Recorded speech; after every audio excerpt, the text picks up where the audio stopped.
اعوذ باللہ من الشیطان الرجیم بسم اللہ الرحمن الرحیم الحمد للہ رب العالمین والعاقبۃ لأہل التقوی والیقین اما بعد قال اللہ تبارک و تعالی فی قرآنہ الکریم بسم اللہ الرحمن الرحیم ووجدک عائلا فأغنی۔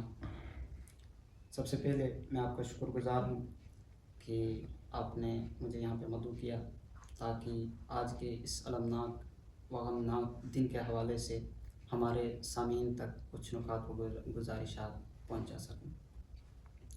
سامعین محترم، 10 رمضان المبارک عالم اسلام میں ایک ایسا دردناک و المناک دن ہے کہ جس میں شریکہ کار رسالت زوجہ رسول معظم ام المؤمنین طاہرہ و ملکۃ العرب کی شہادت کا دن ہے۔ اس مناسبت سے تمام اہل اسلام کو بالخصوص عالم تشیع کی خدمت میں تعزیت عرض ہے۔ سامعین محترم، اسلام کو پھیلانے میں اس کے پیچھے کئی اسباب موجود ہیں جس کی وجہ سے اسلام پھیلا اور پوری دنیا میں توحید کا پرچم محمد مصطفیٰ صلی اللہ علیہ وآلہ وسلم نے لہرایا۔ ان اسباب میں سے ایک عظیم سبب جو ہے وہ حضرت ختیجہ سلام اللہ علیہا کی قربانی ہے۔ بالکل حضرت ختیجہ سلام اللہ علیہا کی قربانی کی بدولت آج ہم مسلمان ہیں۔ آج ہماری زبانوں پہ لا الہ الا اللہ کا ورد ہے۔ آج ہماری مساجد میں اشہد ان لا الہ الا اللہ اور اشہد ان محمد رسول اللہ کی گونج ہے۔ ہمارے ذہنوں پہ یہ سوال ہے، یہ شبہہ ہے کہ حضرت سیدہ نے محمد مصطفیٰ صلی اللہ علیہ وآلہ وسلم سے کس وجہ سے شادی کی؟ کہ بعض کہتے ہیں کہ یہاں پر کچھ ذاتی معاملات تھے۔ ایک تو نعوذ باللہ یہ کہتے ہیں کہ رسول اللہ صلی اللہ علیہ وآلہ وسلم کو لالچ تھا۔ حضرت سیدہ ختیجہ سلام اللہ علیہا کے پاس بہت سارا مال تھا، اس وجہ سے رسول اللہ کو لالچ آئی، رسول اللہ شادی پر رضامند ہو۔ ایک یہ بات ذکر کیا جاتا ہے کہ لالچ کی بنا پر رسول اللہ نے شادی کی جاتا ہے۔ حقیقت میں دیکھا جائے تو ایسا کچھ بھی نہیں ہے، بلکہ اس کا برعکس ہے۔ رسول اللہ صلی اللہ علیہ وآلہ وسلم نے شادی کا پیغام نہیں بھیجا، شادی کا پیغام جو ہے خود حضرت ختیجہ کی جانب سے آیا۔ بالکل حضرت ختیجہ نے خود رسول اللہ کو کسی ذریعے سے یہ پیغام پہنچایا کہ آپ کی شریکہ حیات بننا چاہتی ہوں، اور اس کے پیچھے بہت سارے اسباب ہیں۔ میں مختصراً عرض کروں، ان میں سے ایک سبب جو ہے حضرت ختیجہ سلام اللہ علیہا جانتی تھی کہ یہ عظیم ہستی دنیا میں خدا کا پیغام لے کر آیا ہے، توحید کا پرچم اسی ہستی کے ذریعے سے بلند ہوگا، یہ پہلے سے جانتی تھی۔ تو اس وجہ سے کہ مقصد رسول جانتی تھی اور مقصد رسول کے لیے مددگار بننے کے لیے رسول کی شریکہ حیات بنی۔ اسی لیے ہم کہتے ہیں کہ شریکہ حیات سے زیادہ شریکہ کار رسالت تھی۔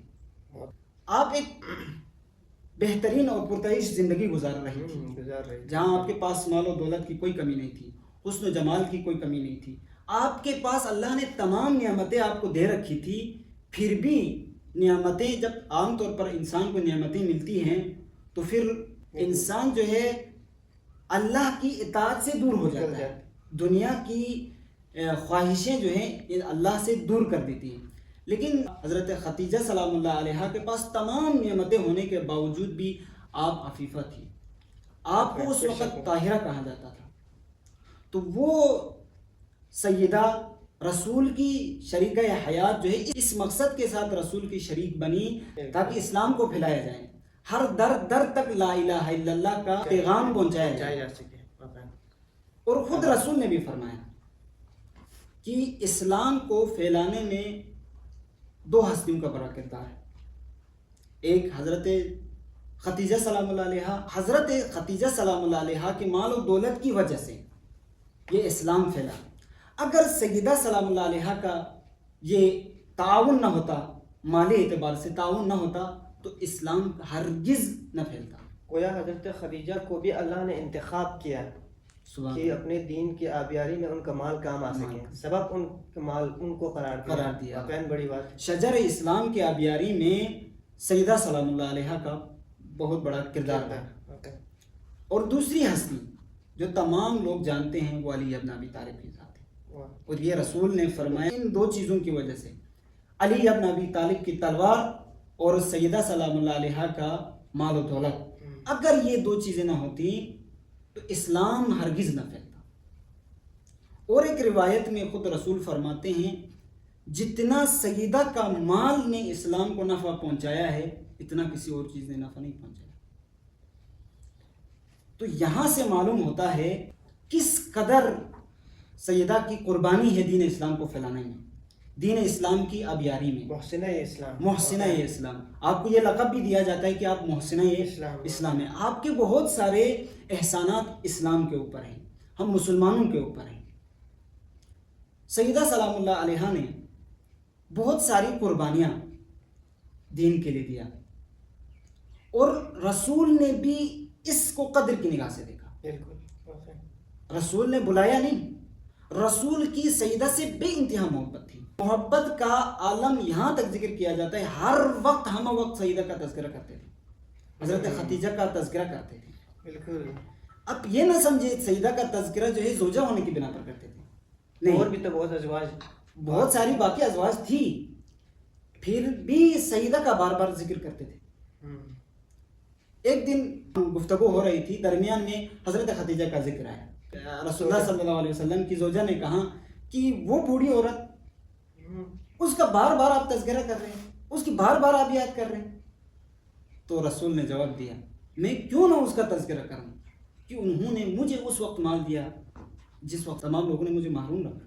اس وقت انہوں نے میری تصدیق کی جب تمام لوگ میری تکذیب کر رہے ہیں. تو دیکھیں سیدہ سلام اللہ علیہ کو قدر کی نگاہ سے دیکھا، اور وہاں پر سیدہ سلام اللہ علیہ کا دفاع کیا. اور باقی موارد میں بھی حضرت خدیجہ سلام اللہ علیہ کی یاد کرتے تھے. جب مکہ فتح ہوا تو مکے میں آئے تو سب سے پہلے رسول صلی اللہ علیہ وسلم وہاں جب مکہ فتح کر کے مکے میں اپنے قدم مبارک رکھے تو وہ دور مجسم ہو کے آپ کے آنکھوں کے سامنے آیا کہ جس وقت آپ اور حضرت خدیجہ، علی ابن ابی طالب، باقی زواج جو ہے بہت مشکلات میں گزار رہے تھے. وہ دن رسول صلی اللہ علیہ وسلم کے آنکھوں کے سامنے آیا.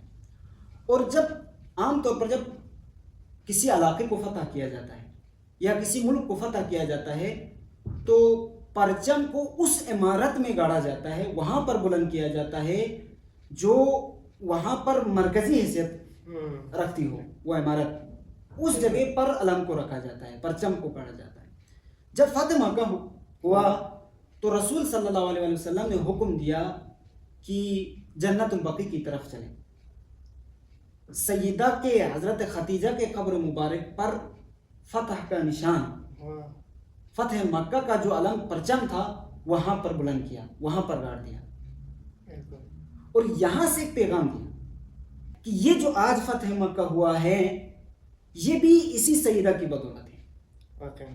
اگر سیدہ کی قربانی نہ ہوتی، اگر سیدہ کا مال و دولت نہ ہوتا تو آج یہ فتح نصیب نہ ہوتی.